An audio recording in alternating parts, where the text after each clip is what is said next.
সবজি বাগানটা রোদ্রে একটু তাপমাত্রা বেশি হয়ে গেছে, সবজিগুলি রোদ্রে একটু বেশি হয়ে গেছে, পানির দরকার। এই যে এই পুঁই শাক ক্ষেত্রেও এরকম হয়ে গেছে, পুঁই শাকগুলি যেন রোদ্রে একটু বেশি হয়ে গেছে তাপমাত্রা। তারপরে বন্ধুরা ঠিক দুপুরবেলা কীরকম হয়েছে সবজি ক্ষেত্রে দেখেন, খুব সুন্দর না? আসলে নিজে ঘর জমি জমা থাকলে কইরা খাইতে পারলে তো আমি আর একটা, এই যে এই গাছগুলির মধ্যে ফুল পড়ে গেছে তো ধরে যাবে ভেন্ডি, খুব সুন্দর ভেন্ডি ক্ষেতটা। আর নিজেরা কইরা খাইতে পারলে এটা হলো সর্বোচ্চ থেকে বড়। নিজের জমি ভাত্তা থাকলে নিজেদের রাত্রে সবজি আপনার ফরমালি মুক্ত তো খাইতে সাথে কম হইলেও ভালো। হ্যাঁ, ধরে গেছে, এই যে ছোটো ছোটো ফুল পড়ে গেছে, এই যে ছোটো ছোটো গাছে ধরে গেছে, প্রচুর সবজি দেশে।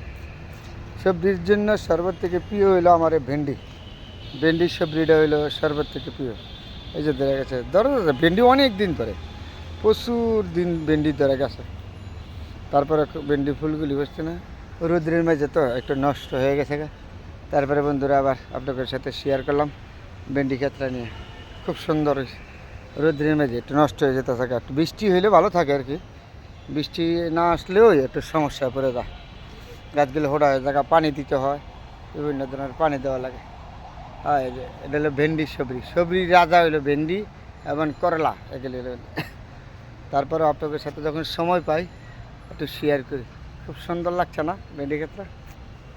ঠিক দুপুরবেলা এই যে ভেন্ডিগুলি ধরে গেছে, এগুলি নিচে তো কাইটে নেওয়া হয়েছে, তো উপরেগুলি রয়ে গেছে।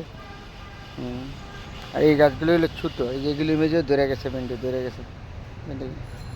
হ্যাঁ, ধরে গেছে ভেন্ডি, এগুলির মধ্যে আছে। এই যে ভেন্ডিগুলি ছোটো ছোটো তো, আর কদিন পর ভেন্ডি আপনি দুদিন একদিন পরে পরই বাড়া যায়, একদিনে বড় হয়ে যায়। ভেন্ডির নিয়ম কারণ আছে, ভেন্ডি আপনি একদিনে বা 2 দিনেই বড় হয়ে যায়।